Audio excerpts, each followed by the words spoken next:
bonsoir frères et sœurs. Oui, bonsoir sœur Bernadette. Vous allez bien? Oui, on va bien. Qu'est-ce que toi tu en penses?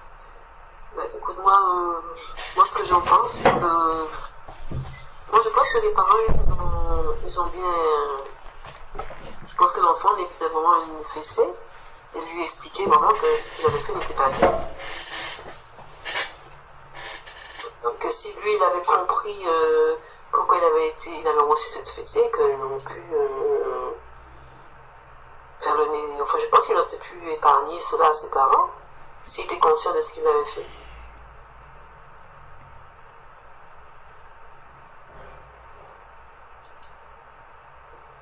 Donc, si je te suis bien, ça veut dire que c'est l'enfant qui devait protéger ses parents. C'est ça? Écoute, la maîtresse lui demande s'il avait été corrigé. Il aurait pu dire oui parce que j'ai mal agi. Il aurait pu très bien dire qu'il avait mal agi. Mais on nous dit que l'enfant, la sœur nous a dit que l'enfant avait 3 ans. 3 ans? Je pense que Non, j'ai dit qu'il avait 3 ans quand il est arrivé dans cette famille. C'est-à-dire que c'est le fils de la sœur, en fait, comment dire, du monsieur qui est maintenant son papa adoptif, si tu veux. C'était le fils de sa sœur. Sa sœur est décédée. Il a pris avec lui, donc cet enfant, avec Aujourd'hui, il a 8 ans. C'était qu'il l'a pris quand il avait 3 ans. Aujourd'hui, il a 8 ans. Et c'est un enfant qui fait encore beaucoup de bêtises, que pratiquement tous les jours, les parents étaient convoqués à l'école parce que bon, il a tapé un enfant, il a volé, il a menti, beaucoup de choses en fait au quotidien, jusqu'à ce qu'il en arrive récemment en fait à se faire punir à l'école et à avoir donc des mots dans son carnet qui falsifiait la signature. Il falsifiait la signature de ses parents, parce qu'il les appelle ses parents. Il les appelle pas tonton et tata, mais il les appelle papa et maman. Voilà, donc auprès de l'école, et pour l'école, c'était l'enfant en fait de cette famille. Aujourd'hui, il a 8 ans, et c'est un enfant qui est vraiment, comme on dit, bon, les enfants un peu rebelles, comme on en connaît. Et c'est là, à l'âge de 8 ans, que à un moment, la maman a tapé l'enfant. Donc c'est pas non plus la correction fatale, hein, où elle l'a démembré, hein. Non, c'était une bonne fessée, la correction peut-être avec la ceinture, je ne sais pas, mais bon, une vraie correction pour que normalement ils comprennent. Voilà. C'est pour ça donc que je demandais qu'est-ce que vous en pensez de ça. Parce que quand la sœur Bernadette dit que l'enfant devait couvrir les parents, je me demande comment l'enfant pouvait couvrir les parents. L'enfant a dit ce qui lui est arrivé. Il n'a dit que la vérité de ce qui s'est passé. Oui, il a dit que la vérité, mais il devrait dire aussi qu'il a mal agi. Mais il a quand même 8 ans. Tout à fait. Mais la maîtresse sait qu'il a mal agi, puisque c'est la maîtresse qui a convoqué ses parents, non? C'est ça, non? C'est la maîtresse qui a convoqué les parents. Et donc, oui, elle sait bien que l'enfant a mal agi. Donc, puisque l'enfant a mal agi, et la maman a dit devant la maîtresse qu'elle va le punir. Qu'elle va le punir. Et maintenant, elle est arrivée à la maison, elle a puni l'enfant selon ce qu'elle a dit devant la maîtresse. Et je vous demande donc, quand vous-même vous voyez comment les choses sont en train de se passer, qu'est-ce que vous en pensez? Ça devient critique, hein. C'est vraiment la dictature. La dictature pour qui? De quel côté? Explique-toi bien. Non, mais maintenant les gens, on n'a plus le droit de faire quoi que ce soit, quoi. On ne peut plus rien faire. Disons que tous les droits qu'on avait, même en tant que parents, on nous les enlève. D'accord. Donc, ce qui veut dire que, bon, maintenant, les enfants, ils sont rois, encore ils sont complètement rois, on peut même plus les punir. Et puis après, il ne faut pas s'étonner que ça dégénère partout dans la société, quoi. Ma soeur, il est écrit dans la Bible, je me rappelle plus du passage, je pense que c'est dans Proverbe. 22, verset 15, tu peux lire. Attends, je vais prendre ma Bible, mon frère. S'il pouvait juste le prendre, quelqu'un peut le lire à ma place. Mais ça que, mon frère, ça que je pouvais retenir que dit la sœur Nadia, c'est que la maîtresse a parlé pour le problème de l'enfant. La maman a dit, tout sera puni. Mais la maîtresse a gardé dans son cœur les mots punir. Ça, c'était comme la maîtresse voulait écouter quelque chose pour après chercher des problèmes. C'est quoi? Oui, voilà, j'ai trouvé le passage. Ouais. J'ai écrit Proverbe 22, verset 15. La folie est attachée au cœur de l'enfant. La verge de la correction l'éloignera d'eux. Amen. Amen. Je voulais donc savoir par rapport à... C'est là où je veux aller, sœur Sandra. Je comprends parfaitement ce que vous êtes en train de dire. Mais je vous pose la question de savoir, qu'est-ce que vous pensez quand vous voyez ce tableau? Est-ce qu'il y a quelqu'un qui peut nous dire, qui peut nous lire, nous faire une lecture du tableau qui se présente devant nous? Mais il y a eu la négligence. La négligence? Oui, parce que pour que cet enfant arrive, bon, c'est vrai que ça... Qu'est-ce que l'enfant a fait, c'est pas correct et tout, mais pour arriver qu'il y a une accumulation, qu'il y a eu des problèmes, et que l'enfant arrive à assumer le soutien aussi. Donc, c'est un message sur la responsabilité des parents, mais il y a une chose aussi, une négligence quelque part. Bon, attends, frère James, attends. Quand tu lis le verset Proverbe 22, verset 15, qui a donné ce verset? C'est ce que là, Jésus-Christ. Voilà. Et qu'est-ce qu'il dit? Reprends ce verset, s'il te plaît.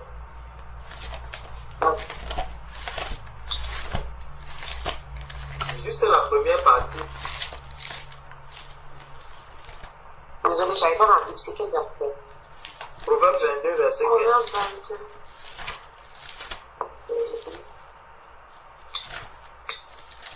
Verset 25. 22, verset 15.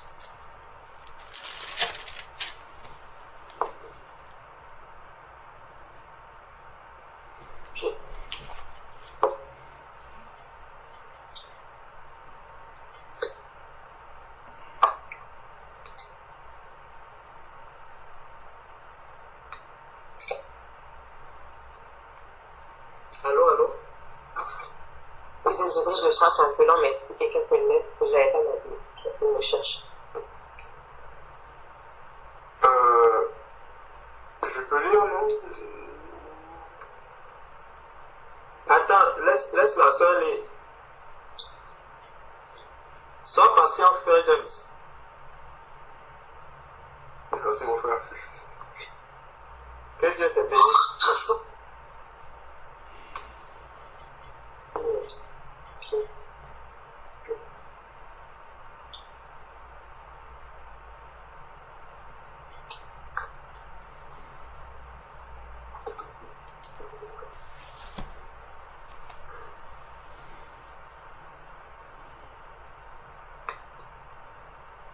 Ok, c'est ça.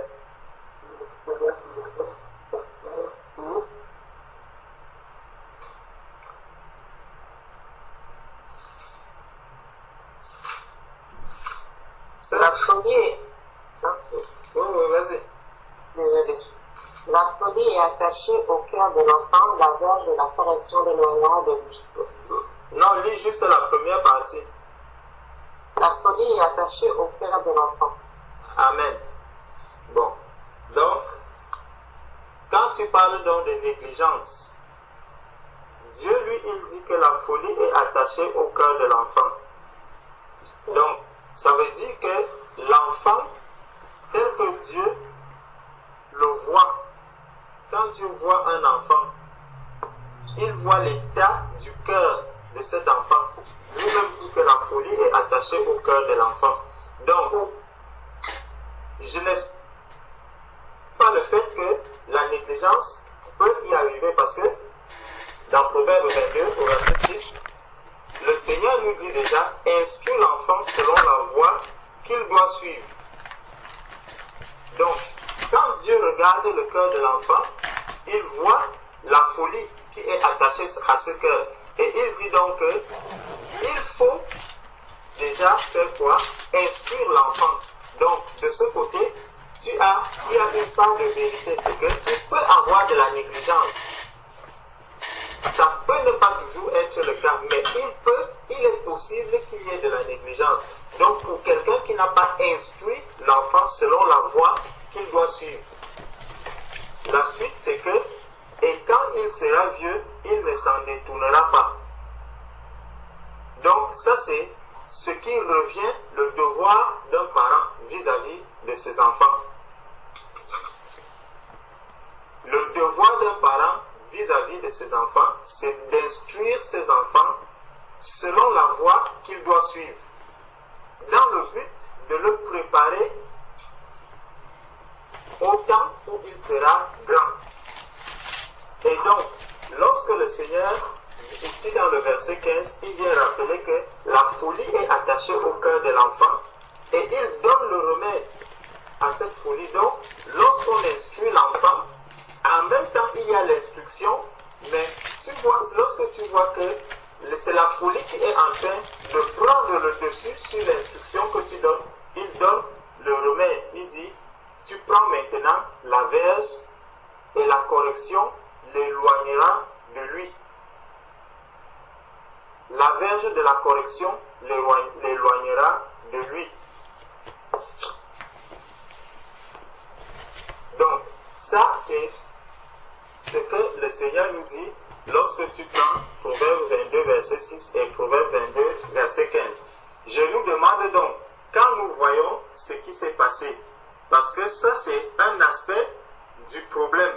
Maintenant, le deuxième aspect n'a pas encore été évoqué. Parce que le tableau est le suivant. L'enfant, l'acte que l'enfant a posé, c'est vraiment un acte de folie.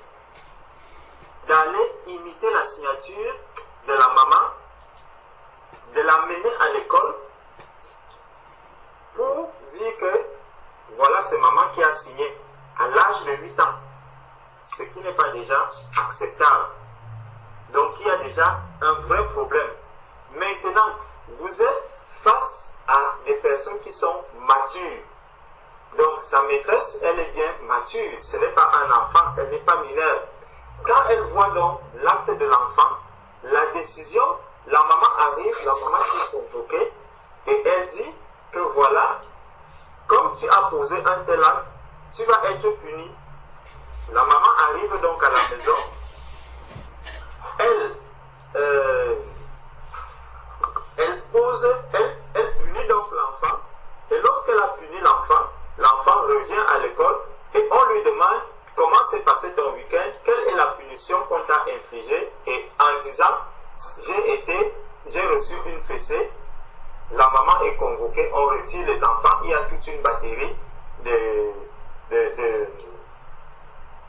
représailles qui arrivent sur les parents. La question donc c'est qu'est-ce que vous pensez de cette situation? Quelle lecture est-ce qu'un enfant de Dieu peut faire par rapport à cette situation? Parce que tout ce qui arrive dans le monde doit pouvoir nous instruire. Nous devons prendre du recul par rapport à tout ce qui se passe dans le monde pour tirer des leçons en tant qu'enfants de Dieu. C'est ça qui va nous amener maintenant, en regardant à la lumière des Saintes Écritures, nous pouvons voir que, bon voilà, par rapport à cette situation, voici, est-ce que, si je pose la question d'une autre manière, est-ce qu'un enfant de Dieu pouvait agir comme la maîtresse a agi? Ben non. Voilà. Bon, si donc un enfant de Dieu ne pouvait pas agir de cette manière, qui était donc en train d'agir au travers de la maîtresse? C'est Satan. Voilà. Parce que l'enfant, il doit être habité de quelque chose, de sent, qui le pousse à faire des choses qui sont pas honnêtes. Ce n'est pas forcément que l'enfant peut être habité de quelque chose. La parole de Dieu dit que la folie est attachée au seul enfant. Donc, un enfant, selon cette parole-ci, va manifester certains actes, va poser certains actes. Mais le parent est appelé à encadrer son enfant, il est appelé à instruire l'enfant. Maintenant, le problème c'est que cette folie qui se réjouit de la folie qui est attachée au cœur de l'enfant. Qui se réjouit de cette folie? Mais c'est Satan qui se réjouit. C'est Satan qui se réjouit. Donc, quand l'enfant maintenant manifeste cette folie, Satan, lui, il va se réjouir. Et Satan gagne en laissant les enfants dans cette situation.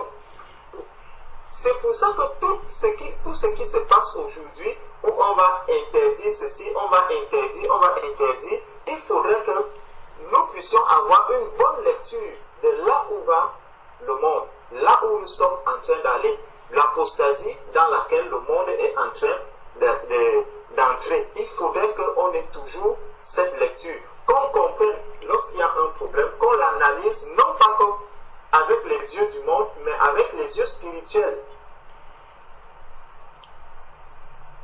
Parce que Dieu, lui, c'est Dieu qui a créé l'être humain, c'est Dieu qui a créé, c'est ce qui nous a donné ses enfants. Et c'est Dieu qui connaît comment est-ce que le cœur de l'enfant est. C'est Dieu qui connaît comment est-ce qu'on peut encadrer les enfants. Maintenant, quand des situations critiques comme celle-là arrivent, il faut toujours se demander qu'est-ce que nous sommes, où est-ce que nous sommes en train d'aller. Et ça va aller de mal en pire. La situation va s'aggraver au fil du temps. La situation va s'aggraver au fil du temps. Cela n'est donc pas étonnant quand vous voyez tout ce qui est en train de se passer. Et le but final, c'est exactement ce qui se passe dans cette famille, c'est que la famille soit totalement détruite. Exactement. Ouais. C'est ça la finalité. C'est que la famille soit véritablement détruite. Parce que dès lors que le parent n'a plus d'autorité sur les enfants, ça veut dire que chaque enfant va se comporter maintenant comme il veut. L'enfant va faire ce qu'il veut. Et quand vous voyez par la suite, qu'est-ce qui se passe? L'enfant qu'on n'a pas pu encadrer dans la maison, lorsqu'il va arriver à l'école, il va ramener le même comportement qu'il manifeste à la maison. Il va l'amener à l'école. Moralité, il va se mettre à insulter les maîtres, il va se mettre à insulter les maîtresses, il va insulter ses camarades, il va voler, il va faire ceci, et il va grandir avec ça. Quel est donc le moyen de représailles pour cet enfant? On va appeler les psychologues. Ce n'est pas les psychologues qui peuvent résoudre les problèmes de ces enfants. Regardez un peu dans ces pays le nombre de psychologues qu'il y a. Et regardez la grande délinquance qu'il y a aussi dans ce pays. On comprend qu'il y a un problème.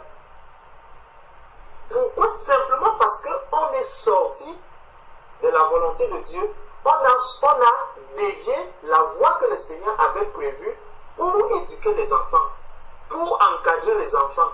On s'est éloigné de cette voie et le monde aujourd'hui ne peut pas résoudre le problème des enfants avec les solutions du monde, avec les solutions humaines. Le monde n'a pas ces moyens. On prend des enfants, on les met dans des centres d'accueil avec des assistantes, je ne sais qui. On va les mettre là. Quand vous allez récupérer, s'il faut récupérer ces enfants des mois et des mois après, vous allez voir ce qui va, dans quel état ces enfants seront. Ils auront déjà acquis une éducation qui est totalement contraire à celle qu'ils avaient lorsqu'ils étaient dans la maison. Donc, finalement, on se rend compte qu'en éloignant encore l'enfant de la maison, c'est pour le détruire encore davantage. Et quand cet enfant arrive, il devient irrécupérable. Il devient même un danger pour la famille.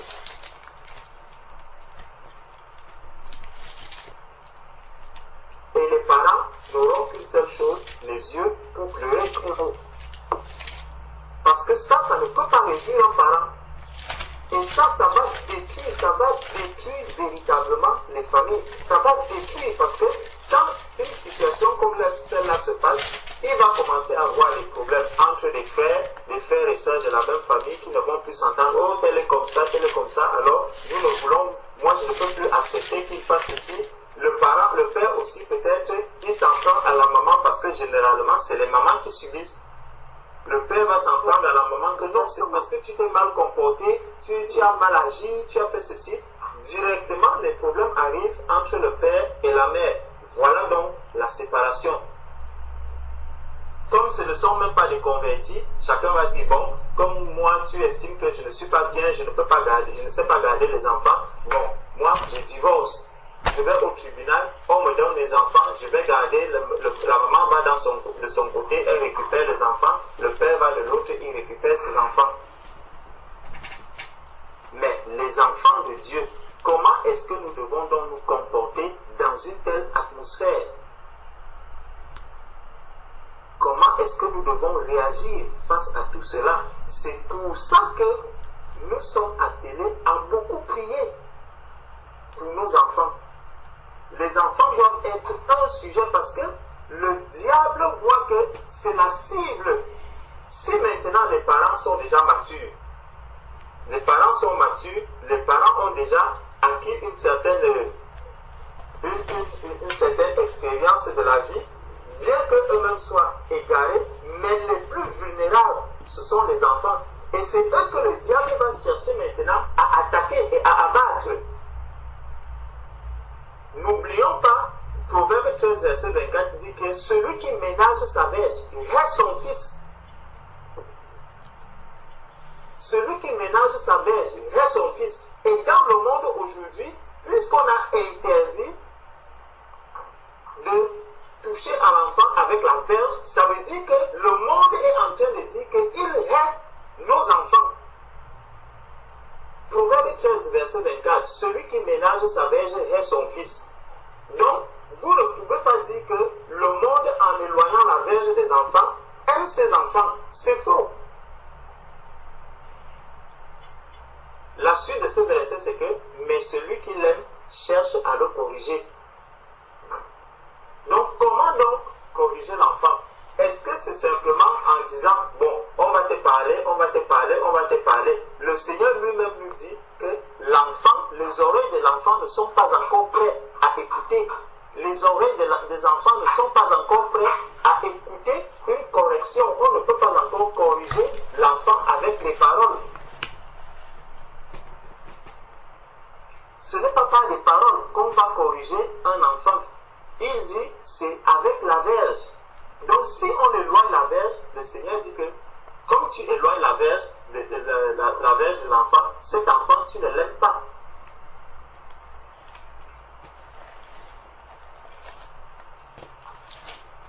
Donc, quand nous voyons donc tout ce qui est en train de se passer, nous comprenons clairement à la lumière de la parole de Dieu que le monde n'aime pas les enfants qui naissent dans le monde aujourd'hui.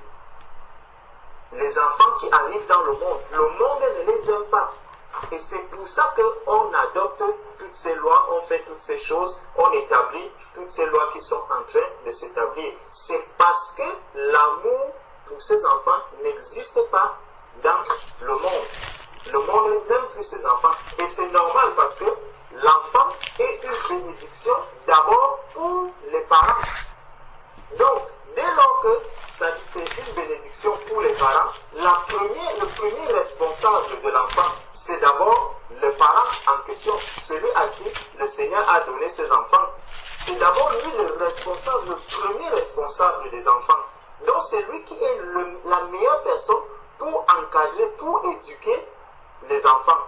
Mais dès lors qu'on retire l'autorité de ses parents, dès lors qu'on enlève l'autorité qu'un parent peut avoir sur l'enfant, cette bénédiction, pour la personne, en fait, on est aussi en train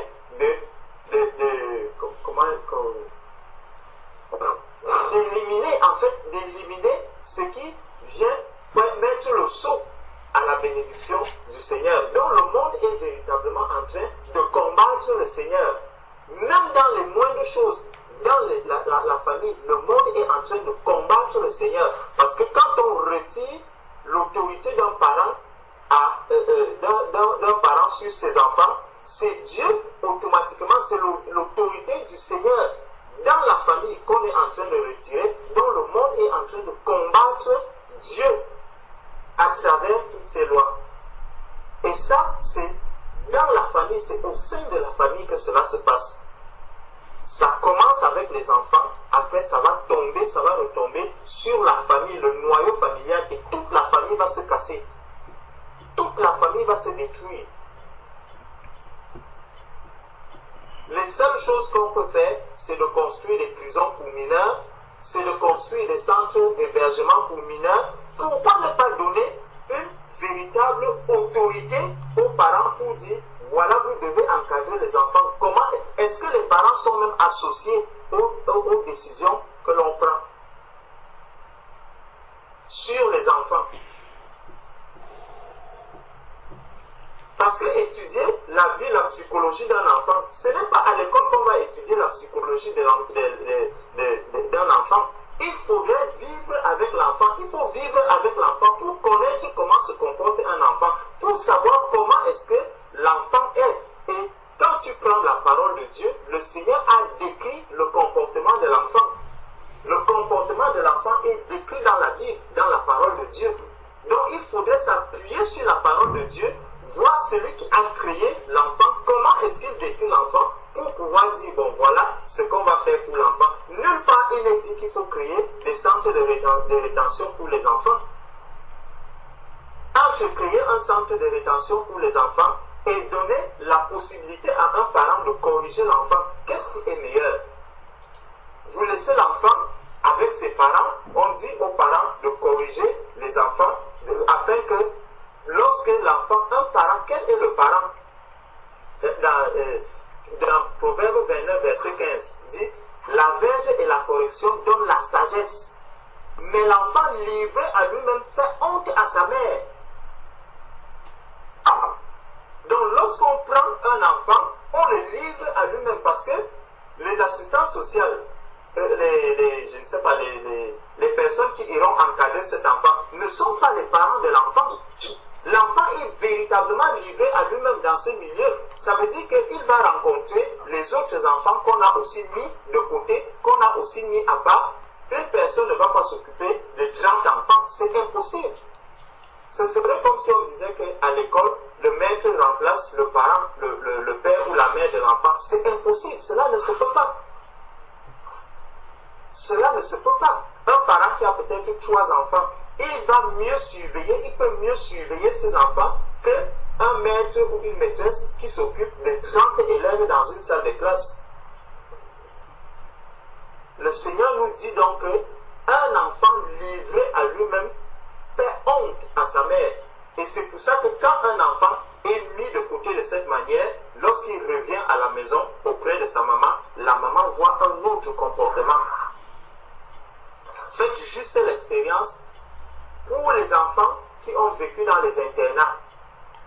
Vous regardez les enfants qui ont vécu dans les internats depuis le bas âge et un enfant qui a vécu avec ses parents, vous allez voir la différence dans les comportements. Parce qu'un enfant de l'internat, il a été livré à lui-même. Et quand il revient, sa maman, son papa, ses frères et sœurs découvrent une autre personne que celle qui est partie de la maison. Donc nous devons veiller sur toutes ces petites choses. C'est ce que le monde, lui, il peut considérer que c'est du modernisme, qu'on évolue dans la réglementation, il faut évoluer dans l'encadrement des enfants. Mais on évolue comment? Plus, n'oublions pas, plus on évolue vers la fin, vers le retour de notre Seigneur et Sauveur Jésus-Christ, et plus le monde, lui, il va évoluer dans le sens inverse, donc dans le sens de la destruction, dans le sens de l'égarement. Parce que tous ces enfants qui sont égarés, qui sont livrés à eux-mêmes, qui vont commencer à faire la honte de leurs parents parce qu'aucun parent ne peut accepter la situation dans laquelle cet enfant se trouve aujourd'hui. Un enfant qui commence à faire des fausses signatures, un enfant qui sait déjà que je peux faire le faux, livré à lui-même, ce n'est pas là qu'il reviendra à la raison. Ça veut dire qu'on dit à l'enfant que malgré le fait que tu aies fait le faux, malgré le fait que tu as imité la signature de maman, malgré le fait que tu te comportes mal à la maison, à l'école, on t'encourage quand même parce que tu as des droits qui doivent être respectés d'abord par tes propres parents. Donc ces parents-là n'ont pas le pouvoir de te dire que ce que tu fais est mal. Vers qui donc le parent va se tourner pour dire que mon enfant se comporte mal à la maison? Quel est donc le moyen de correction que l'État présente, que le monde aujourd'hui présente pour éduquer et pour encadrer les enfants? C'est lequel? C'est les services sociaux? C'est les centres de rétention? Quel moyen? Et tout ça doit nous amener à comprendre que vraiment nous sommes à la fin des temps. Nous sommes véritablement à la fin des temps. Tout ce qui est en train de se passer, tous les moyens que le monde utilise aujourd'hui, il y a l'homosexualité, la pédophilie et ça. Ne pensez pas que tout cela va s'arrêter à l'extérieur. Non, ça rentre dans la maison. Tout cela va retourner à la maison. Le but final, c'est que la famille soit divisée, c'est que la famille soit détruite. Quand vous voyez aujourd'hui, on facilite de plus en plus le divorce. Avant de divorcer était quelque chose de difficile. Aujourd'hui, on vous appelle même tous les deux, vous faites, il y a un consentement que vous prenez à deux, simplement, vite fait, vous êtes divorcés, c'est fini, chacun prend sa route, il s'en va. Si vous ne voulez même pas vous marier, il y a un autre moyen, vous pouvez vous paxer. Et tout ça, c'est quoi? C'est pour détruire l'œuvre du Seigneur. Le Seigneur, lui, il a appelé l'homme et la femme à se marier, à être un. Il dit l'homme quittera son père, sa mère s'attachera à une femme, ils formeront une seule et même chair. Mais aujourd'hui, Satan vient dire que vous n'avez pas l'obligation de quitter votre père et votre mère pour devenir une seule et même chair. Vous pouvez aussi rester comme ça, signer juste un papier qui montre que vous habitez ensemble. On va l'appeler Pax. On va l'appeler Pax. Ça donne quand même des droits à l'autre sur la vie familiale. Ça te donne aussi des droits sur la vie familiale. Donc ce papier-là vous suffit. Qu'est-ce que ça fait? Moralité, l'enfant va se lever, il prend un homme, ils vivent ensemble. Et qui en subit? Ce sont les parents. L'autorité du parent est encore mise en mal. Parce que le parent ne peut plus avoir l'honneur de se lever et dire « Ma fille, je l'ai donnée en mariage ». Le parent ne peut plus le faire. Donc l'autorité du parent, on la détruit encore. L'homosexualité, quand on le légalise, ça veut dire que le parent ne pourra plus aussi se dire « Voilà, ma fille s'est mariée », sauf si sa fille aussi, il va aussi dire que ma fille s'est mariée à une autre fille. Et tout ça, ça montre quoi? C'est que plus les ténèbres avancent, plus nous devons être sages, nous devons vraiment demander au Seigneur de nous donner la sagesse et l'intelligence dans tout ce que nous faisons. Faites très très très attention au monde dans lequel nous nous trouvons aujourd'hui. N'avançons pas à l'aveuglette, n'avançons pas la tête baissée. Veillons sur les actes que nous posons. Veillons sur la vie que nous avons. Prions beaucoup. Apprenons à nos enfants à prier avec nous. Apprenons à nos enfants vraiment à rester à l'écoute aussi du Seigneur. Passons du temps avec ces enfants que le Seigneur nous a donnés. Le monde a créé multiples manières, multiples façons de nous éloigner de nos enfants. Si les enfants de Dieu pouvaient comprendre que même la télévision, nous devons arrêter toutes ces télévisions-là de nos maisons. Parce que quand tu passes une journée sans les enfants, tu reviens le soir, tu mets encore la télé, les enfants s'asseyent, ils regardent encore la télé, vous êtes encore coupés là entre vous. Ce n'est pas normal. Il faudra...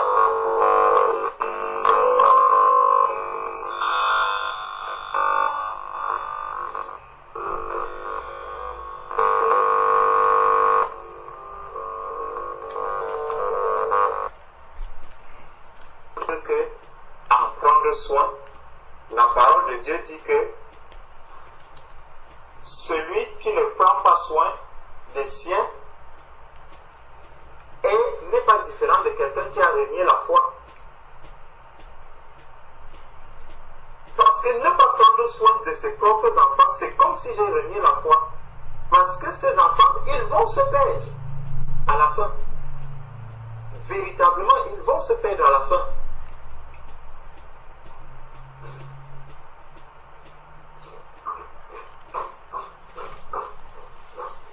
Donc, voilà ce que je pouvais dire par rapport à ce sujet. Je ne sais pas si les uns et les autres ont un mot à ajouter par rapport à ça. Amen. Amen. Amen. Amen. Amen. Amen.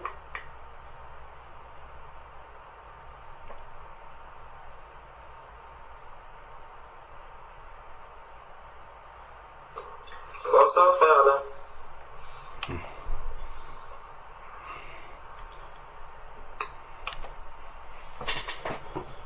Bon.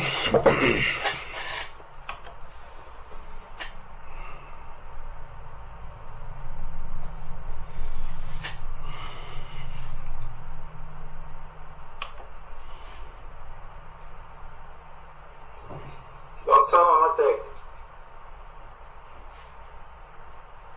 On ne te suit pas. Bonsoir tout le monde. Bonsoir. Bonsoir. Bonsoir.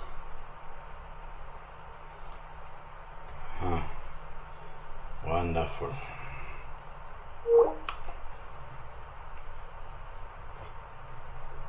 Bonsoir. Je me demandais si quelqu'un avait un mot à ajouter par rapport à ce sujet. C'est un sujet de prière que la sœur n'a pas donné et qu'on a essayé d'examiner.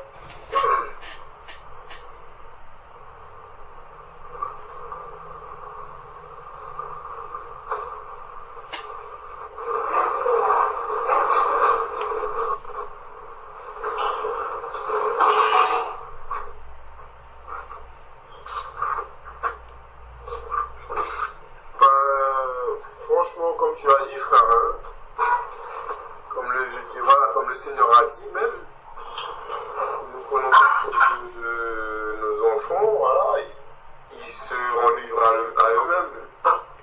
Et si nous regardons même cette génération actuelle, les jeunes adolescents, franchement, ils sont perdus. Ils sont vraiment perdus. Et je me rappelle, moi-même à l'époque, je sortais de l'école. Il n'y avait pas de question, oui, je vais prendre le ballon pour jouer. Je rentre à la maison, je fais mes devoirs. Et si je dis ben, c'est la ceinture qui parle. Donc voilà, il n'y avait pas à discuter. Mais aujourd'hui même, nous voyons que les enfants ils sortent de l'école. Je pense même pas qu'ils prennent leur temps. Moi, je sais pas, hein, moi. Je pense pas qu'ils prennent leur temps de faire leurs devoirs et tout. Ça gère quoi. Directement dans les packs de jeu, ils jouent.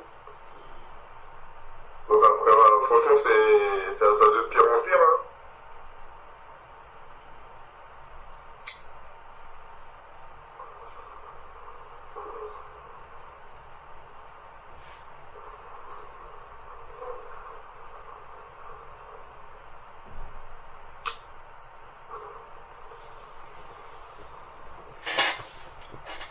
Bonsoir à tout le monde. Bonsoir frères et sœurs, que Dieu vous bénisse. Si mon micro est enfin ouvert, je ne sais même pas s'il est ouvert. Ah, gloire à Dieu. Ça met très longtemps à s'ouvrir. Que Dieu vous bénisse abondamment. Bon, j'ai pris le sujet en marche. Je vais juste faire un rappel. Un rappel pour bien nous...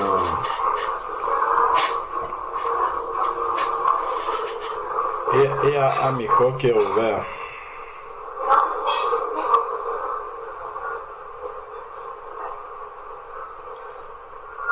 Je crois que c'est la sœur Hortense.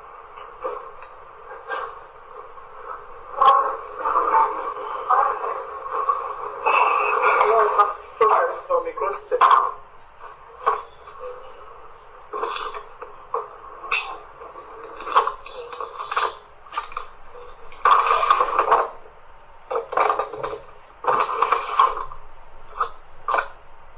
Donc, comme on le sait, la parole de Dieu nous dit dans 1 Jean chapitre 5 verset 19 que le monde est sous la domination du malin. De l'autre côté, Romains chapitre 13 nous dit qu'il faut respecter les autorités, car toute autorité vient de Dieu. Mais nous devons rester vigilants par rapport à ce que les autorités proposent. Nous devons toujours mettre en regard ce que les autorités proposent avec la parole de Dieu pour voir si ça coïncide. Si ce qu'une autorité propose n'est pas en contradiction avec la parole de Dieu, on s'y soumet. Par contre, quand ce que l'autorité propose entre en conflit avec la parole de Dieu, on obéit au Seigneur. Donc ça c'est déjà un premier point à avoir. Donc le monde est sous la domination du malin. Le frère l'a bien expliqué tout à l'heure. Le projet du malin, il est clair, c'est de détruire le plan de Dieu. Bon, donc le malin, Dieu au départ, il a créé l'homme et il a vu que l'homme, il n'est pas bien que l'homme soit seul et il a créé la femme. Et ensuite, il leur a donné l'ordre de se multiplier pour que la création continue et manifeste la gloire de Dieu. Pourquoi? Parce que l'homme a été créé à l'image de Dieu. Donc, Satan va venir et puis il va pervertir l'image de l'homme pour que l'homme ne soit plus à la gloire de Dieu. En quelque sorte, l'homme qui n'obéit pas au Seigneur, l'homme qui ne marche pas selon les règles du Seigneur n'est pas à l'image du Seigneur, il n'est pas à la gloire de Dieu. Et ça, Satan s'en réjouit. Donc ça, c'est vraiment la racine même qu'il y a derrière, hein, de tout le problème dont on parle là. C'est cette racine-là qui est derrière. C'est que une famille équilibrée, qui craint Dieu, dont les parents, les deux, sont convertis, les enfants obéissent au Seigneur, c'est un grand danger pour Satan. C'est un grand danger parce que, en fait, le monde aura un modèle devant eux de ce que Dieu a voulu pour une famille. Donc voilà pourquoi Satan va travailler pour causer des problèmes dans les couples, pour qu'il y ait des divorces. Il sait que quand la famille éclate comme ça, bon, déjà elle est disloquée. Quand on est séparé comme ça, on ne peut pas être en paix avec Dieu. Donc ça fait même si c'était des enfants de Dieu, ça fait des disciples qui deviennent faibles dans la foi. Parce qu'ils ne sont pas en bonne relation avec Dieu, le fait d'être séparés. Dans leur prière même, n'ont pas de puissance. Ensuite, maintenant, quand il y a dislocation du mariage comme ça, ben, les enfants derrière vont subir. Même si les parents étaient chrétiens et que, bon, parce que le verset de Proverbe 22, verset 6, dit « instruis l'enfant ». C'est ça le bon mot, « instruis l'enfant ». Instruire l'enfant, ce n'est pas le mot « instruire », il y a quelque chose qui est derrière. Instruire, ce n'est pas juste dire à l'enfant « voilà ce qui est bon, voilà ce qui est mauvais ». Ça, c'est l'éducation. Mais le Seigneur lui dit d'instruire.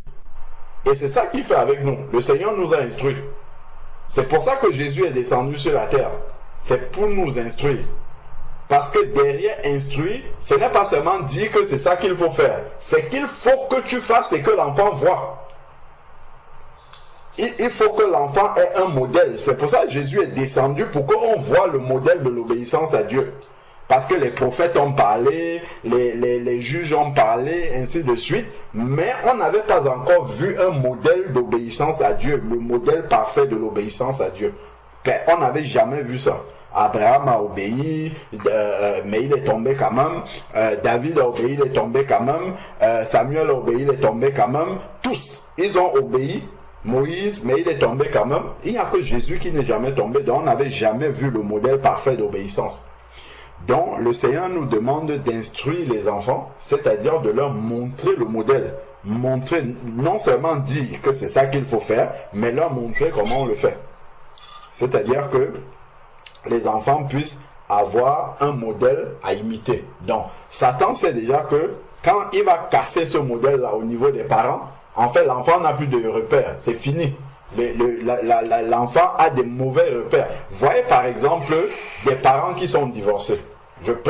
Ça c'est une expérience que j'ai déjà faite. C'est une remarque que j'ai déjà faite. C'est-à-dire, lorsque les parents sont séparés et que les enfants ont grandi comme ça avec des parents séparés, si ce n'est pas que ces enfants-là se convertissent à Jésus-Christ, souvent, surtout les filles, en fait, le mariage, c'est pas un modèle pour elles. C'est-à-dire que, voilà, elle peut faire les enfants comme ça, c'est pas grave, c'est-à-dire qu'elle ne se projette pas dans le mariage. Elle ne voit pas le mariage comme étant le cadre normal dans lequel il faut fonder une famille. C'est-à-dire que, bon, voilà, et en fait, elle reproduit ce qu'elle a vu. Et c'est ça que Satan veut, en fait. Satan veut amener les générations d'après à reproduire de mauvais modèles. Donc il va disloquer au niveau des parents pour que les enfants reproduisent exactement les défauts qu'ils ont vus les parents avoir. Donc Satan casse au niveau des parents. Le but en fait c'est de détruire la famille pour qu'il n'y ait pas de modèle. Le modèle que Dieu a voulu, qu'on voit ça de moins en moins. De moins en moins. Aujourd'hui même, le mariage même est devenu quelque chose d'un peu dépassé, démodé. Donc, ce n'est plus une obligation dans la société. Et ça nous montre vraiment qu'on est en train d'aller vers la fin. C'est-à-dire qu'avant, même les païens, le concubinage choquait les païens. Avant, ça choquait. Mais maintenant, c'est la chose, tu vois même quelqu'un des personnes qui sont âgées, ainsi de suite, vivre dans cette situation-là de manière la plus normale. Les familles décomposées, recomposées, quadricomposées. Voilà, c'est ça en fait le modèle que Satan veut montrer aux gens. Donc il faut vraiment qu'on garde ça présent à l'esprit, que en fait c'est une œuvre diabolique qui est derrière tout cela. Même derrière ces lois-là, c'est une œuvre diabolique qui est derrière. Donc il faut prier pour que justement les enfants de manière générale, et encore plus que les enfants de Dieu, soient lucides par rapport à ça. Vraiment lucides, savoir que en fait le diable, comme la Bible l'appelle, le malin, c'est-à-dire qu'il va chercher, comme nous sommes à la fin des temps, il lui reste peu de temps, il fait aussi sa stratégie de destruction de manière à taper à la racine pour que ça détruise beaucoup en même temps, sans beaucoup d'efforts. Donc s'il détruit un couple, il sait qu'il détruit avec les enfants en bas. S'il détruit les enfants, il sait que ça crée des problèmes aussi au niveau du couple. Donc en fait, le but c'est de détruire une famille rapidement. Soit une séparation de divorce, soit problème au niveau des enfants, et ainsi de suite. Donc voilà pourquoi nous devons prier pour les enfants, prier pour les couples, prier. Parce que en fait derrière c'est la famille. Et la famille c'est le noyau de l'église. C'est ça, c'est le noyau de l'église.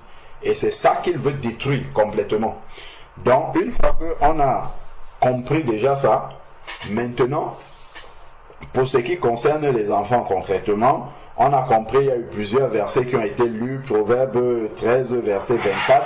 Celui qui ménage sa verge est son fils, mais celui qui l'aime cherche à le corriger.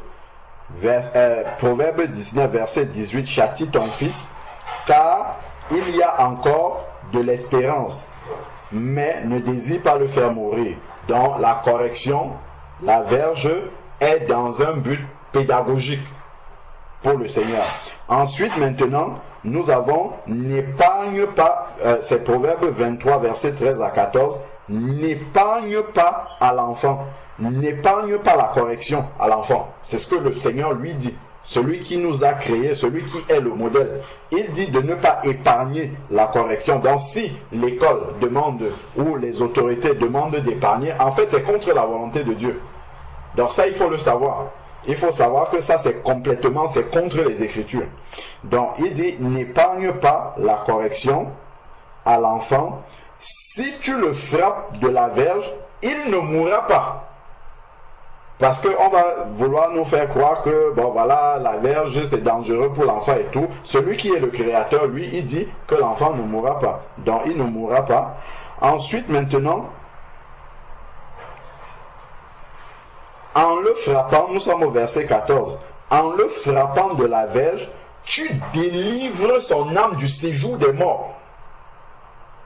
Ça, c'est ce que le Seigneur dit. En le frappant de la verge, tu délivres son âme du séjour des morts.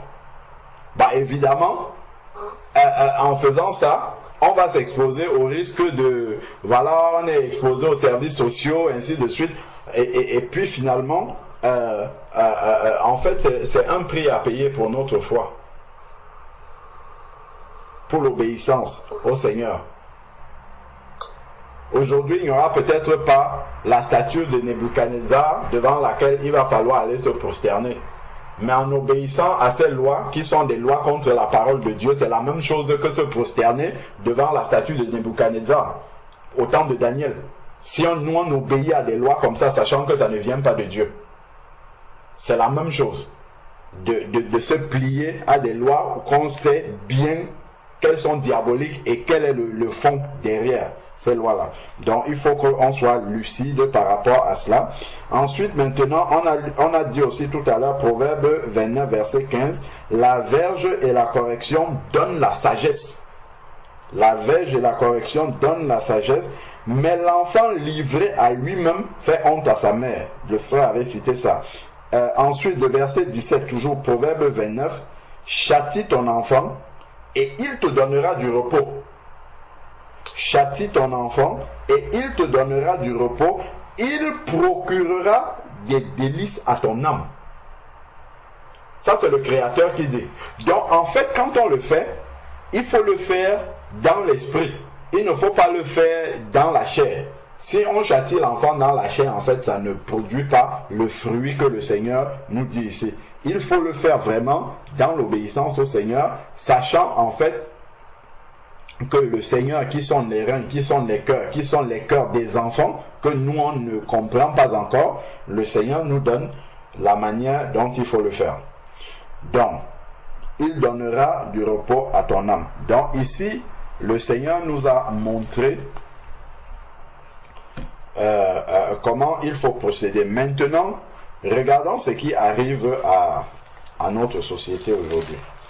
Prenons Osée. Osée, c'est juste un rappel, hein, ce sont des choses qu'on a déjà dit. Osée chapitre 4, verset 6. Osée 4, verset 6. Il est écrit, Osée 4, verset 6. Mon peuple périt parce qu'il lui manque la connaissance. Ça là, jusque là on connaît. Puisque tu as rejeté la connaissance, je te rejetterai de mon sacerdoce. Comme tu as oublié la loi de ton Dieu, Dieu c'est le Dieu de tous les hommes, hein, parce que Dieu a créé tout le monde. Qu'ils le reconnaissent comme Dieu ou pas, il est le Dieu de tous les hommes. Même s'ils ne le reconnaissent pas, ils ne sont pas enfants de Dieu, mais par contre, ils restent Dieu pour tout le monde. Donc, comme tu as oublié la loi de ton Dieu, ce qui est le cas de la société de manière générale, parce qu'ils ont décidé de rejeter Dieu, moi de même, j'oublierai tes enfants. Donc, malheureusement, comme la société a oublié Dieu, parce que si au moins la société avait accepté Dieu dans son cœur, c'est que lorsque le gouvernement vote des lois comme ça, qui sont en contradiction avec la parole de Dieu, mais la majorité de la société devait intercéder et Dieu devait intervenir pour arrêter ça. Mais ici, Dieu va laisser faire. Il va laisser faire parce que la population a décidé de vivre sans Dieu. Ils ont décidé. Dieu dit, moi j'oublierai tes enfants. Donc on va voter ce type de loi-là pour tes enfants et ça va s'appliquer à eux. Donc malheureusement, ce peuple à qui il manque de la connaissance, dont ils ne savent même pas quelle est la volonté de Dieu pour les enfants, ils vont accepter ces lois-là. Ils vont marcher suivant ces lois-là et ça va corrompre leurs enfants. Ça va détruire leur famille. Ça va créer tout ce que le frère décrivait là tout à l'heure. Bon, mais celui qui n'a pas rejeté la connaissance c'est celle qu'on vient de lire là dans Proverbe. On a compris ce que le Seigneur dit par rapport à la manière dont il faut éduquer l'enfant. Donc, pour éduquer, on éduque l'enfant suivant les lois de l'Éternel. On lui montre ce qu'il faut faire. On lui dit ce qu'il faut faire et on lui montre l'exemple. Donc, celui qui connaît le Seigneur, quand nous disons par exemple dans 1 Corinthiens chapitre 7, verset 15 que nos enfants sont sanctifiés, je crois que c'est bien au verset 15 que c'est dit, que si un des conjoints est sanctifié, alors les enfants sont sanctifiés. C'est ça ici, verset 14, autant pour moi. Car le mari non-croyant est sanctifié par la femme, et la femme non-croyante est sanctifiée par le frère. Autrement, vos enfants seraient impurs, tandis qu'en fait, ils sont saints.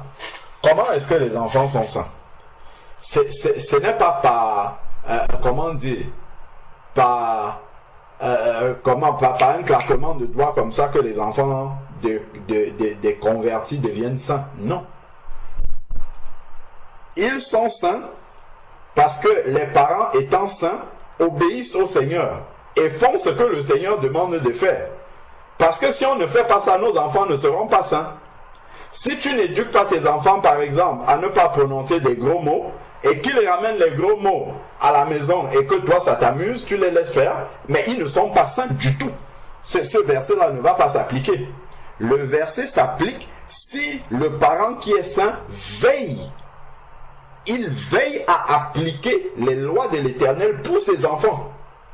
Donc, bien que ces enfants ne soient pas encore convertis, passés par la nouvelle naissance, le fait qu'il y ait un parent qui soit converti et qui leur donne l'éducation des enfants de Dieu, instruit l'enfant selon la voie de la justice, quand il grandira, il ne s'en détournera pas, parce que justement tu instruis l'enfant selon la voie du Seigneur, le Seigneur va déjà accorder un privilège à ces enfants-là, comme ceux qui sont sanctifiés. Parce que ces enfants-là appliquent déjà et marchent déjà conformément à la loi de ceux qui sont saints. Parce que le parent qui est saint leur montre ça. C'est de cette manière-là, en fait, que nos enfants sont saints. Et ensuite, maintenant, parce que nous intercédons aussi, donc même le mari qui est inconverti, celui qui est saint intercède. Et nous savons que la prière du juste, donc de celui qui est saint, a une grande efficacité. Donc Dieu va mettre à part ceux qui sont liés au conjoint converti, à savoir les enfants, et le mari ou la femme inconvertie.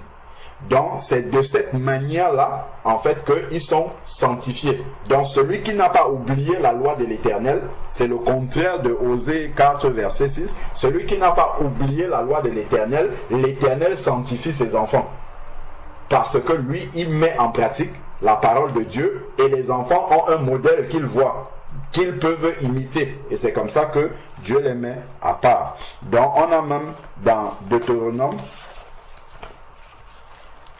cette exhortation que le Seigneur donne, Deutéronome chapitre 6, si je ne me trompe pas, par rapport au repère qu'on doit donner aux enfants.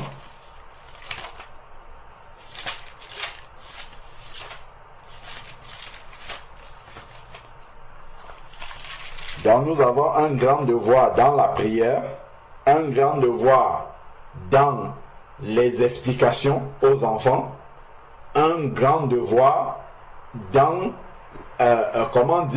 l'orientation, donner un modèle à suivre aux enfants. C'est exactement ce que le Seigneur a fait. Le Seigneur n'a pas seulement dit dans sa parole par les prophètes, il faut faire comme ça, il faut faire comme ça. Il est descendu et il nous a montré comment faire. Il a dit, voici comment on fait, et on l'a vu faire lui-même. Donc, et c'est ça que Dieu attend aussi de nous. C'est qu'on dise aux enfants, et on leur montre comment est-ce qu'on fait. Donc ici, il est écrit, dans Deutéronome chapitre 6, verset 4, « Écoute Israël, l'Éternel notre Dieu, l'Éternel est un. Tu aimeras l'Éternel ton Dieu de tout ton cœur, de toute ton âme, de toute ta force, et ces paroles que je te donne aujourd'hui seront dans ton cœur. Tu inculqueras à tes enfants, tu les inculqueras. » Qu'est-ce qu'on va inculquer aux enfants? Je reprends encore. C'est écrit ici. Tu aimeras l'Éternel ton Dieu de tout ton cœur, de toute ton âme, de toute ta force. Et ces paroles que je te donne aujourd'hui seront. Ce n'est pas son. Regardons bien comment c'est conjugué. C'est écrit seront dans son cœur. Ce n'est pas seront sur tes lèvres. C'est seront dans ton cœur. Les paroles ne seront pas seulement dans ta bouche, mais ça sera dans ton cœur. Et si les paroles sont dans ton cœur, ça produit des actes, ça produit des œuvres, ça produit un modèle que les enfants peuvent voir. Donc les paroles là ne sont pas seulement sur les lèvres, c'est dans le cœur. Donc ça produit des actes, ça produit des œuvres, ça produit la vie. Mes paroles sont esprit et vie. Ça produit la vie. Donc les enfants ont la vie qu'ils voient manifester devant eux. De la même manière que les disciples avaient la vie manifestée devant eux au travers de Jésus-Christ. Donc c'est exactement la même chose que le Seigneur a fait avec nous en tant qu'enfants de Dieu, qu'il attend que les parents puissent faire avec leurs enfants. Parce que nous sommes un peu pour les enfants comme l'image de Dieu. Le Dieu qui est invisible, qu'ils ne voient pas. Parce qu'ils ne peuvent pas encore comprendre les choses spirituelles. Donc les enfants voient Dieu au travers de nous.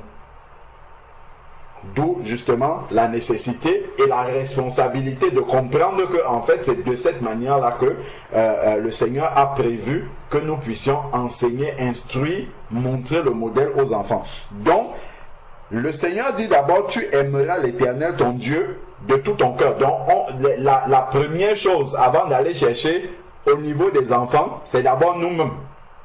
Est-ce que nous aimons Dieu de tout notre cœur? Est-ce que nous avons bâti notre vie véritablement sur Jésus? Parfois, tu vas voir un parent, lui-même, il n'est pas converti, mais il va dire à ses enfants, c'est bien d'aller à l'église. Mais ça, en fait, ça n'a pas de sens. Ça n'a aucun sens. L'enfant va faire ce que toi tu fais aussi. Il va reproduire ce qu'il te voit faire. S'il te voit prier, il va prier aussi. S'il te voit ce que tu fais de ça, il va faire aussi la même chose. Donc comment tu vas dire à l'enfant que c'est bien? C'est bien de persévérer avec le Seigneur Jésus si toi-même tu ne fais pas. Tu vas lui dire, il ne faut pas mentir. Ne mens jamais, mais en même temps, si tonton Georges appelle, dit que je dors alors que tu es en train de faire autre chose. Tu vois, en fait, là, c'est faussé déjà complètement.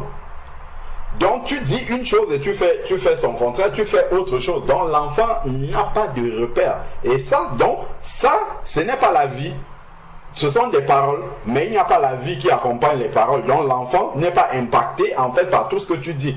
Donc, tu vas t'évertuer à taper à taper l'enfant, mais comme tu ne montres pas le modèle, mais tu vas taper, mais ça ne produit pas de résultat, parce que l'enfant n'a pas les repères, il n'a pas le modèle. Il n'a pas la vie manifestée. Il faut cette vie-là qu'il voit. Il voit ta transformation. C'est même encore bien quand on a peut-être des enfants qui nous ont vus inconvertis et qui nous voient désormais convertis. Ils voient la transformation. Quand on va leur parler, ça aura de l'impact, même si l'enfant est petit. Ah, maman, avant on fêtait Noël, il y avait le sapin, il y avait ceci, et maintenant tu vas t'asseoir, tu vas commencer à expliquer tout doucement à l'enfant, en priant pour que le Seigneur prépare le cœur de l'enfant. L'enfant comprendra beaucoup de choses. Donc, il est dit ici, dans la première chose, ce n'est pas, les versets d'après sont la conséquence du début. C'est d'abord aimer le Seigneur. Le Seigneur met toujours les choses dans l'ordre. Il dit d'abord, tu aimeras le Seigneur, ton Dieu, de tout ton cœur, de toute ton âme, de toute ta force. Si tu fais ça, si tu aimes le Seigneur comme ça, et c'est en conséquence, alors ces paroles que je te donne aujourd'hui seront dans ton cœur. Si tu aimes le Seigneur de tout ton cœur, de toute ton âme, de toute ta force, les paroles que le Seigneur a données seront dans ton cœur. Et ces paroles-là seront vie. Ces paroles-là seront manifestées de manière vivante pour les enfants. Maintenant que ces paroles-là sont dans ton cœur, pas sur tes lèvres, dans ton cœur, qu'elles sont vie, le Seigneur dit maintenant tu peux instruire les enfants. Parce que toi-même tu vis ces paroles-là. Il dit ici, tu les inculqueras à tes fils. Parce que toi-même tu les expérimentes. C'est un peu comme, on va dire, quelqu'un qui n'a pas expérimenté la nouvelle naissance. Comment tu peux amener quelqu'un à la conversion si toi-même tu n'es pas né de nouveau? Je ne sais pas. Tu veux prêcher, je ne sais pas, la sanctification. Si toi-même tu n'es pas sanctifié, comment est-ce que tu peux prêcher ça? Si, je ne sais pas, tu veux prêcher sur le pardon, toi-même tu as le manque de pardon, comment est-ce que c'est possible? Donc de la même manière, ce que nous demandons à nos enfants, si nous n'appliquons pas ça, en fait ça ne va pas produire la vie. Donc ici, il est dit, tu les inculqueras, les paroles que tu as dans ton cœur maintenant qui ont produit la vie, tu les inculqueras à tes fils et tu en parleras quand tu seras à la maison. Voilà. Donc, à la maison, on en parlera aux enfants. Quand tu iras en voyage, c'est-à-dire que ce n'est pas juste quelque chose qu'on garde à la maison, c'est quelque chose qui se voit dehors aussi. Quand tu iras en voyage, tu parleras. Quand tu te coucheras, quand les enfants vont se coucher, on prend le temps de leur parler de la parole de Dieu, on prend le temps de prier avec eux. C'est comme ça qu'on les sanctifie, hein? C'est comme ça qu'ils sont sanctifiés. Mais si on ne prend pas le temps pour faire toutes ces choses-là, ben, on a livré les enfants, en fait, entre les mains de l'ennemi. Sachant que les enfants de ceux qui sont convertis sont plus les cibles que les autres, hein? Parce que les autres, en fait, sont déjà avec le malin. Donc, quand le malin a du mal à attaquer les parents, ben, il va se décharger sur les enfants qui sont plus vulnérables. N'oublions pas que le malin est lâche. Donc, ensuite, maintenant, il est dit ici, quand tu te coucheras et quand tu te lèveras, tout ça là, dont l'enfant doit baigner dans la parole de Dieu, parce que les parents en sont imprégnés et que c'est dans leur cœur. Parce que ça produit la vie en eux. Comme ça produit la vie, en fait, c'est partout avec eux. Qu'ils soient à la maison, il y a la vie. Qu'ils soient en voyage, il y a la vie avec leurs enfants. Qu'ils se couchent, il y a la vie. Qu'ils se lèvent, il y a la vie. Parce que c'est dans le cœur des parents dont ils ne peuvent pas s'en empêcher de communiquer aux enfants. C'est de cette manière-là, en fait, qu'on donne les repères. Quand on dit instruire l'enfant, voilà comment le Seigneur détaille comment ça devrait se passer. Ensuite, maintenant, il dit, tu les liras comme un signe sur ta main. La parole de Dieu comme un signe sur ta main. C'est-à-dire que ça ne te quitte jamais. Parce que tu ne peux pas enlever ta main. Ta main ne te quitte jamais, elle est toujours avec toi. Donc ensuite maintenant, et elles seront comme des frontaux entre tes yeux. Les yeux aussi, tu ne les enlèves pas. Les frontaux, là, tu pars partout avec. Donc, la parole de Dieu sera toujours avec toi. Ensuite, maintenant, parfois, il arrive que les enfants soient spontanés. On va arriver quelque part où on n'a pas trop envie qu'on sache qu'on est chrétien. L'enfant va commencer à parler des choses de la parole de Dieu. On va dire non, c'est pas le moment, c'est pas ici, ainsi de suite. Mais ça, on ne doit pas le faire. Les enfants, eux, ils sont spontanés. C'est comme ça. On va non, ainsi de suite. Donc tout ça, en fait, ça, le Seigneur est en train de dire, on part partout avec ça. La main, tu ne l'abandonnes pas à la maison. Partout où tu vas, tu as ta main, tu as les frontaux de tes yeux. Et les enfants, eux, ils sont comme ça. Donc ce que tu lui as inculqué, il va partir avec partout. Je me souviens une bonne honte que ma fille m'avait faite, Raphaëla. On était partis dans un centre de soins. Un soir, elle était, je ne sais pas si c'était elle ou sa soeur qui était malade. Donc on est arrivé au centre de soins le soir. On attend, dans la salle d'attente, c'était au début de l'hiver, il y a toujours tous les petits mots de l'hiver. Donc on était là et il y avait un enfant qui souffrait là. Donc Raphaëla vient me dire, elle me dit, papa, mais il faut prier pour cet enfant. Et ça m'a fait honte. Ça m'a fait vraiment honte. Comment je vais aller prier pour un enfant, sachant que moi-même je suis venu avec le mien? En fait, dans la question de l'enfant qu'elle a dit naïvement, ça m'a rappelé comment je suis petit, vraiment petit dans la foi. C'est-à-dire que non seulement tu devais prier à la maison, que nous tous nous soyons déjà guéris, mais tu devais sortir et venir dans ces lieux-là où les gens sont malades pour prier pour eux, pour qu'ils guérissent. En leur montrant les exemples que vous voilà ici, vous étiez malade et j'ai prié pour vous, vous êtes guéris. Comme tout le monde est guéri à la maison, je m'en vais maintenant là où les gens sont malades et puis je prie pour eux. C'est un rappel qui est tout simple, mais en fait, ça montre vraiment comment on est encore tellement faible dans la foi. Après, on va dire à l'enfant, oui, Dieu guérit, oui, ok, guérit, mais il faut que l'enfant voit que ça marche. Il faut que l'enfant voit que ça marche. Tout ça, c'est dans ces paroles-là. Tu auras la parole du Seigneur, aimer le Seigneur de tout ton cœur, de toute ton âme, de toute ta pensée, que ça soit dans ton cœur. Donc si tu dis à l'enfant que le Seigneur guérit, il faut qu'il voit que le Seigneur guérit. Et ça doit être un sujet de prière. On doit prier, on dit au Seigneur, oui, on a envie d'instruire nos enfants que tu guéris, mais il faut qu'ils voient que quand on prie, ça marche. Que non seulement eux-mêmes sont guéris, mais on va aussi guérir d'autres personnes à l'extérieur. Donc tout ça c'est important. Donc ensuite maintenant, on marche partout avec cette parole-là, sur la main, sur les frontaux des yeux, ainsi de suite. Maintenant tu les écriras sur les poteaux de ta maison. Il y a les versets bibliques partout dans la maison, ainsi de suite. Comme ça, les enfants, quand ils passent, les enfants, en plus, ils commencent à lire, ils vont lire les versets bibliques partout. Et le Seigneur travaille avec ça, il installe cela dans le cœur des enfants. Donc, tout ça, ça fait partie de cette éducation-là, en fait, que le Seigneur demande de donner aux enfants pour que les enfants soient imprégnés. C'est ça vraiment qui les sanctifie, qui les met en dehors. Et c'est tout ça que le malin veut casser au travers de toutes les lois on est en train de dire là. Parce que là, on parle de la loi où il ne faut pas punir l'enfant. Mais même la loi de la laïcité, on va donner ça aux enfants. Et les enfants vont commencer à ne plus accepter. Si on n'a pas donné les bases, si l'enfant n'a pas reçu ça, la parole de Dieu, dès le berceau, l'enfant va commencer à te dire, ben non, je ne suis pas obligé de croire, je peux croire en ce que je veux. Tout. Enfin, bref, des raisonnements comme ça, tout ça, ça va ensemble.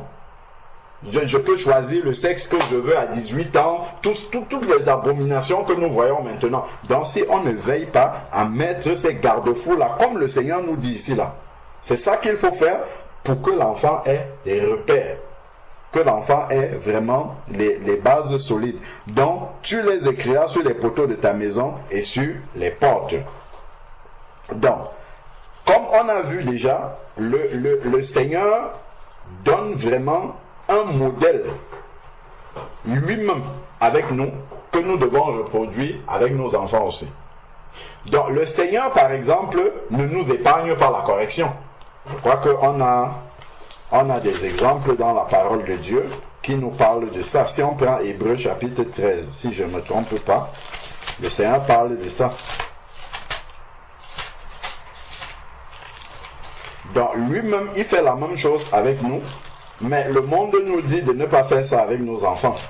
Ça veut dire que nous ne sommes pas des imitateurs de Christ.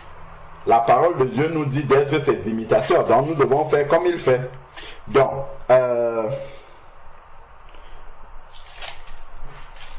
si nous prenons Hébreux chapitre 12, même déjà il parle de ça. Hébreux 12,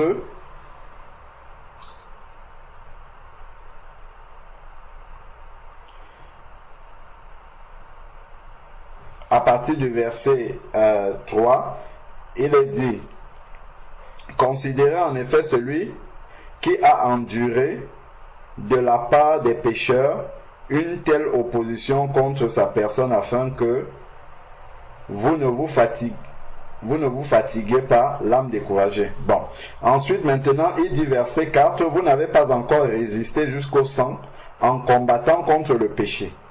Et vous avez oublié l'exhortation qui vous a été adressée, qui vous est adressée comme à des fils. Donc le Seigneur nous prend pour des fils. Donc comme à des fils, mon fils, ne prends pas à la légère la correction du Seigneur. Donc même le Seigneur applique la correction. C'est vraiment le modèle biblique du Seigneur dans le cadre spirituel que nous avons décrit, parce que ce n'est pas dans la chair que ça se fait.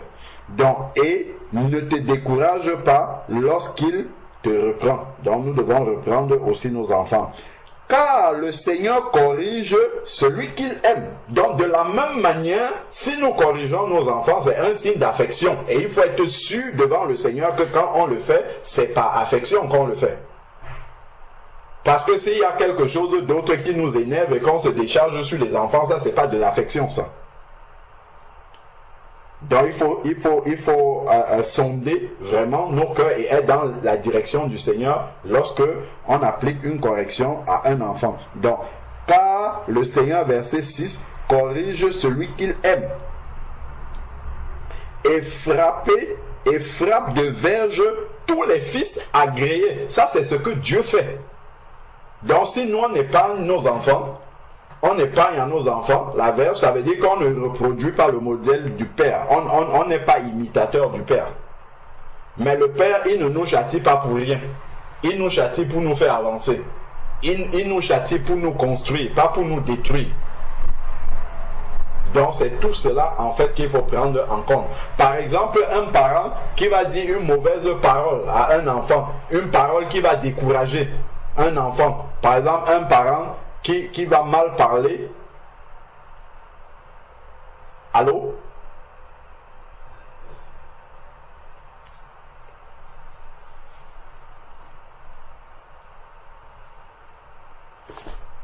Bon, ça avait coupé. Donc, je dis, on doit faire attention que tout soit fait toujours dans l'esprit. Par exemple, il ne faut pas proférer des paroles qui vont avoir de l'incidence sur les enfants. Un parent, par exemple, qui est fâché, qui va dire à un enfant, tu es un vaurien, tu ne feras jamais rien de ta vie.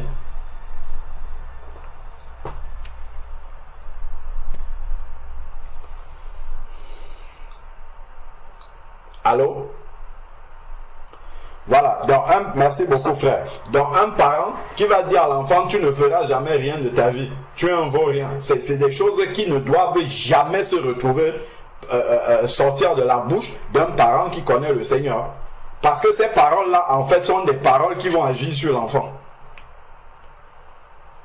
Donc il faut faire très attention, ce sont des fils agréés, parce que Dieu ne nous parle pas de cette façon-là.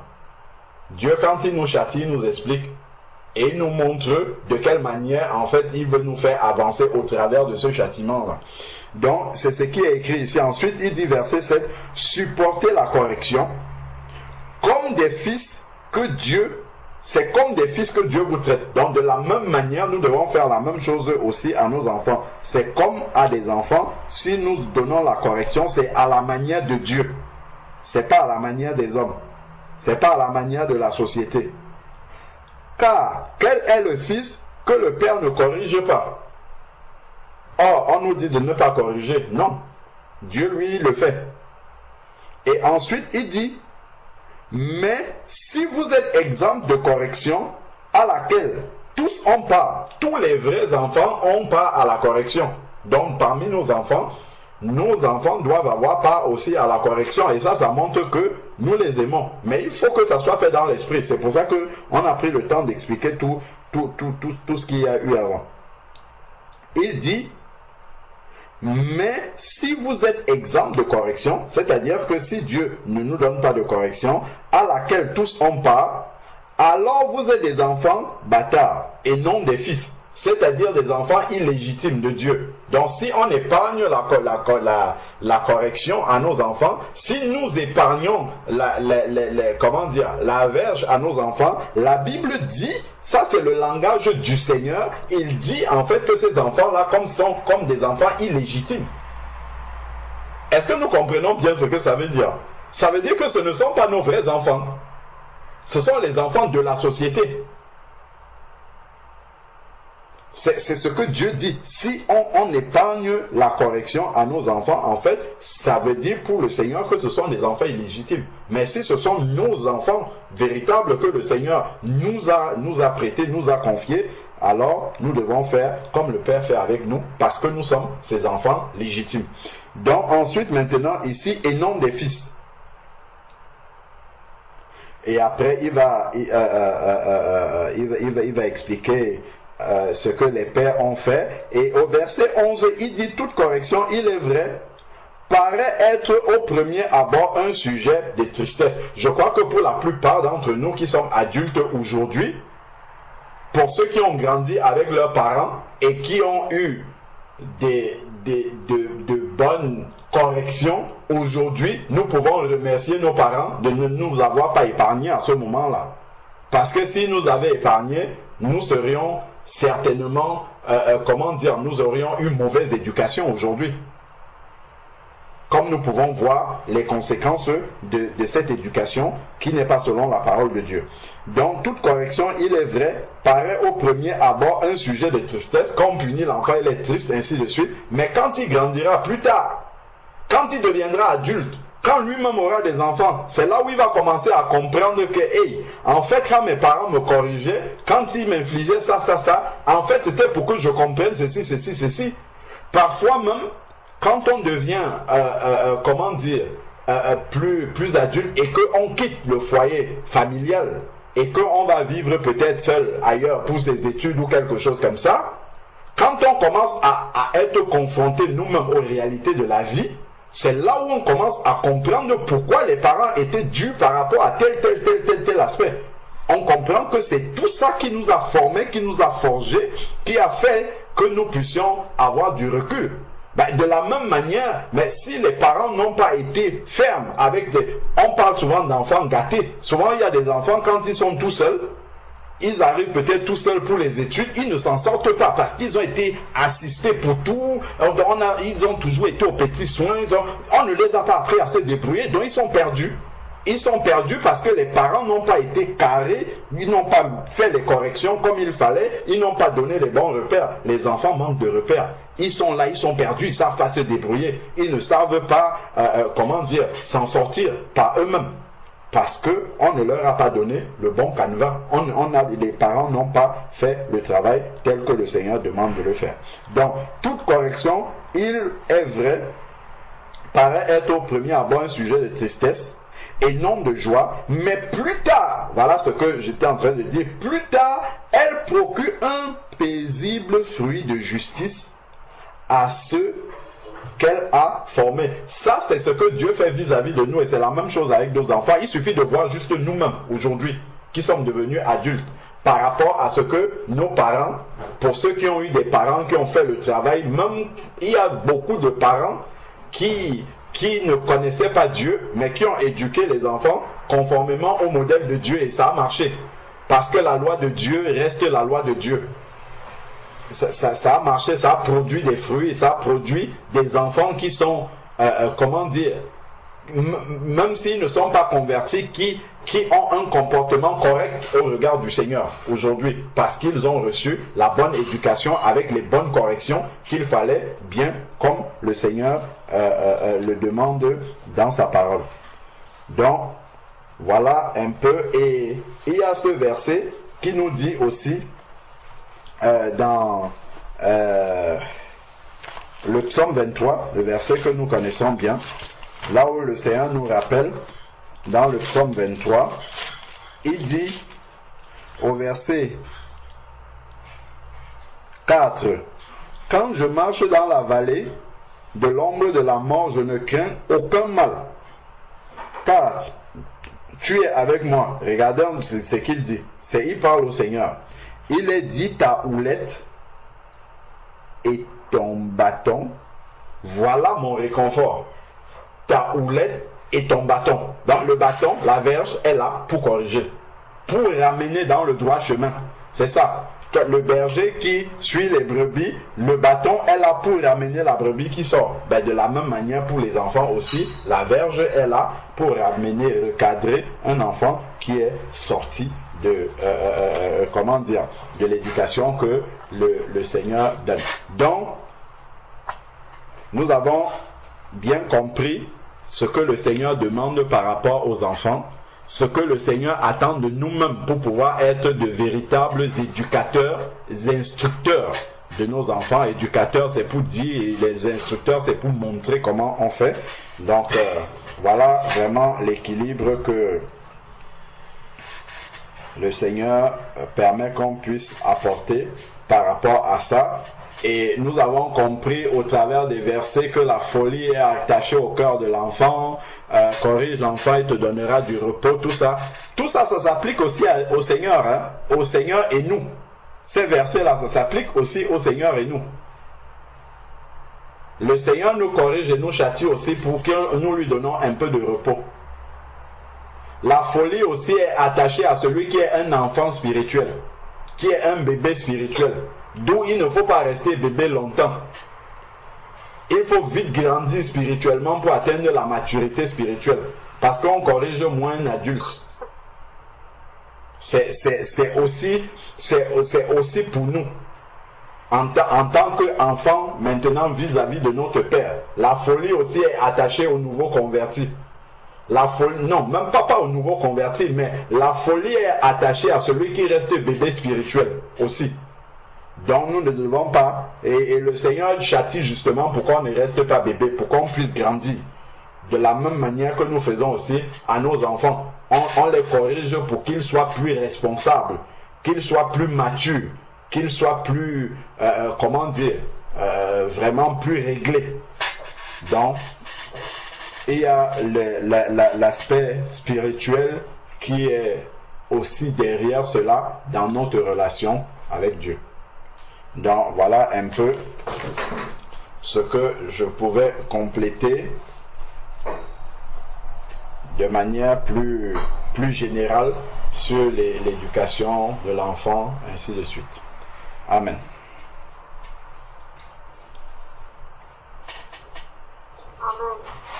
Amen. Amen.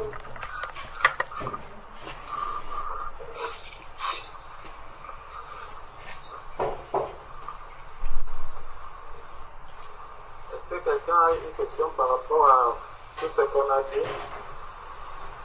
Ou un complément?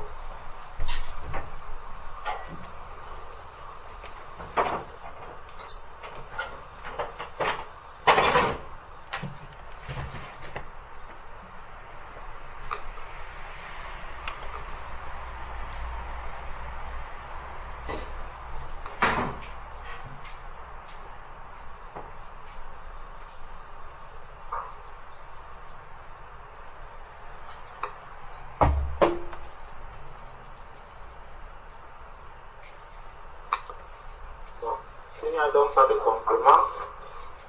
C'était le premier sujet de prière.